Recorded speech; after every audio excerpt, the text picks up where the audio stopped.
At least 5 innocent lives lost in another mass shooting in America, this time in Louisville, Kentucky, where a bank employee is accused of opening fire in his own workplace. Several others wounded in the attack. The suspect gunned down by police. And Eyewitness News reporter Rob Hayes is here with that story and the connection between one of the victims and the Kentucky's governor. ABC News has learned that the shooter, a 25-year-old bank employee, had recently been told he was going to be fired. And sources say he left a note saying he was going to shoot up the bank.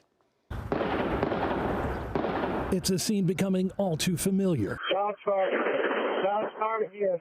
Get the investigator now. He's going to GSW to hell. A mass shooting, multiple deaths, and what witnesses say was an assault rifle. Whoever's next to me got shot and hit blood's on me from it. Louisville, Kentucky, the scene this time, just 2 weeks and 160 miles north of the last mass murder at a Christian school in Nashville.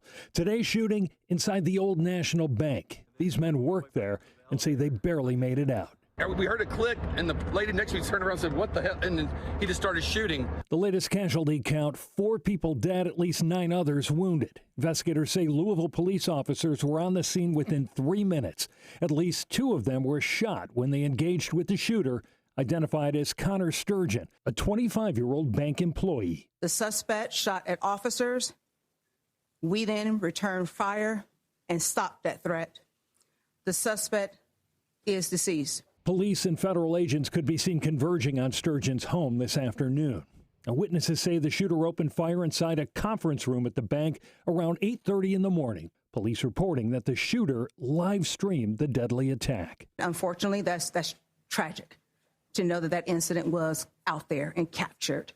And so we're hopeful that we can have that incident removed. So far this year, there have been 146 mass shootings in the U.S. Those are shootings with 4 or more people injured or killed, not including the shooter. That brings the total over the last 12 months to 661, more than last year, fewer than 2021, but alarmingly higher than what we've seen in the years prior to the pandemic. Now, one of the responding officers, 26-year-old Nicholas Wilt, was shot in the head. He came out of brain surgery this afternoon and is in critical condition. This photo was taken little more than a week ago when he graduated from the police academy.